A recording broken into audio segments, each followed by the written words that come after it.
왜 이렇게 되는 일이 하나도 없지? 저는 자취를 4년 정도 했는데 밤에 잠드는 것이 정말 무서웠습니다. 잠금장치를 3종으로 해놓아도 마음이 편치가 않았고 가끔은 집에 강도가 들어 성폭행을 당하는 상상이 들어 소름이 끼치며 잠을 깊이 잘 수가 없었습니다. 예전에 여성 정치인이 얼굴에 칼에 베이는 것을 보고 난 후로는 나도 혹시 그런 일이 생기면 어쩌지 하는 두려움 때문에 꽤 오랫동안 공공장소에 나가는 것을 꺼려하기도 했습니다. 무의식 속에 있는 어떤 마음을 느끼고 있냐면 지금 피해자 마음, 계속 당하는 마음을 느끼고 있죠. 계속. 자, 여러분, 피해자가 있으려면 뭐가 있어야 되죠? 가해자가 있어야 돼요. 가해자가 없는 피해자가 있어요? 자, 칼에 찔린 사람은 있는데 칼로 찔린 사람은 없어. 말이 됩니까? 망치로 맞은 사람은 있는데 때린 사람은 없어. 이해 안 되죠? 성폭행 당한 사람은 있는데 한 사람은 없어. 이건 안 되죠. 그렇죠? 이분이 무의식 속에 마음이 올라올 때, 마음은 무의식에서 올라오죠. 피해자 마음을 계속 느낀다는 거, 무의식 속에 뭐가 있다는 거죠? 가해자 마음도 있는 거예요. 그런데 이분이 일관적으로 뭐만 올라옵니까? 피해자 마음만 느껴요. 그러면 이 피해자 마음이 계속 올라오는 이유는 뭐예요? 가해자 마음을 모르니까. 피해자와 가해자는 하나예요. 내가 가해자를 인정할 때 칼로 상처를 비었어. 그러면 누군가 상처를 낸 가해자를 알아차릴 때 피해자도 같이 내려가는 건데 피해자 마음만 느끼니까 이 마음이 계속 반복되는 거예요. 자기 속에 가해자를 보지 않으니까. 응? 또 부부싸움을 하면 신랑이 전혀 그런 사람이 아닌데도 나를 때리면 어떡하나. 두려움을 느끼죠. 피해자 마음만 느껴요. 하는 생각이 올라옵니다. 직장 상사 앞에서도 특히 남자 상사는 제가 저희 의견을 말하려면 저 스스로 겁부터 먹고 있다는 느낌을 받았고요. 남자가 나를 가해한다고 느끼고 나는 피해자 마음을 느껴요. 세상이 나를 보호해주지 않을까 봐 늘 노심초사하는 것처럼 긴장의 상태에 놓여 있는 것 같기도 하고 내가 나를 지켜내지 못할까 봐 가끔씩 불안하기도 합니다. 피해자 마음.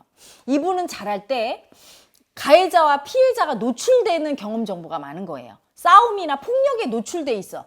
가해자와 피해자를 많이 보고 자랐어요. 그래서 내 무의식 속에 가해자와 피해자 양쪽이 있는데 나는 피해자를 나로 투사해요. 그래서 가해자는 보지 않고 있어. 이러니까 가해자와 피해자가 계속 출연하는 거예요. 현실에서. 상대를 자꾸 가해자라고 인식이 되고 나는 자꾸 피해자라고 인식되는 게 뭐예요?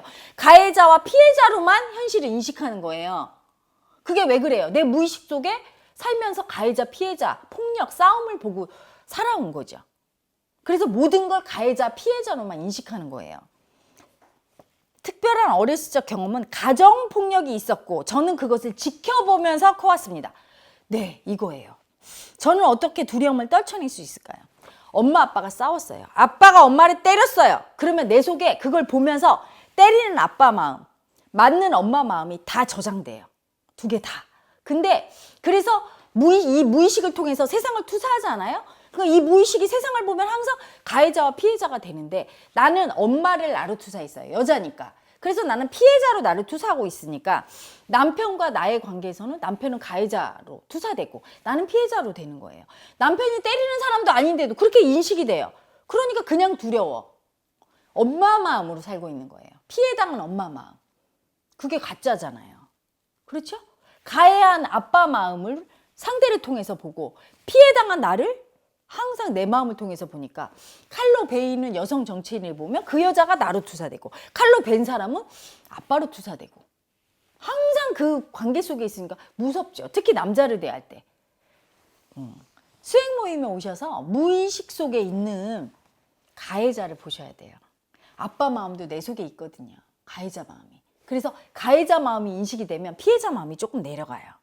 또 피해자 마음을 인식하고 가해자 마음을 내리고 이렇게 양쪽으로 같이 피해자, 가해자, 피해자, 가해자, 아빠 마음, 엄마 마음 이렇게 알아차리면서 청산하면 이게 줄어들어요. 편안해집니다. 그러면서 피해자와 가해자 마음이 편안하게 내려가면 세상을 더 이상 피해자와 가해자의 그런 폭력적인 싸움의 현장으로 투사하지 않아요. 그냥 남편은 나를 사랑하는 사람, 나는 사랑받는 아내 이렇게 보고요.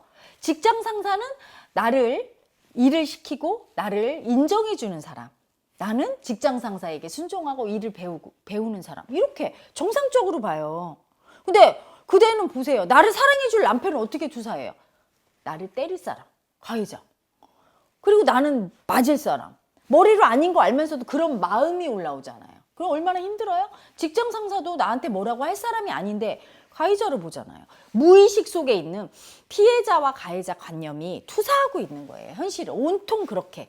그리고 성폭행을 당하지도 않았는데 당할까봐 두렵고, 그것도 나를 피해자로 끊임없이 만들고 있는 에고가 무의식 속에 있는 겁니다. 그래서 무의식 속에 있는 피해자 에고와 가해자 에고의 마음을 알아차리고 청산할 때, 특히 가해자 마음을 청산할 때 피해자와 가해자가 같이 내려가요.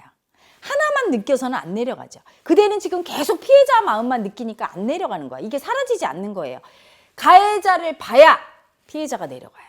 또 어떤 분은 가해자만 보는 분이 있거든요. 그분은 또 피해자 마음을 봐야 내려갑니다.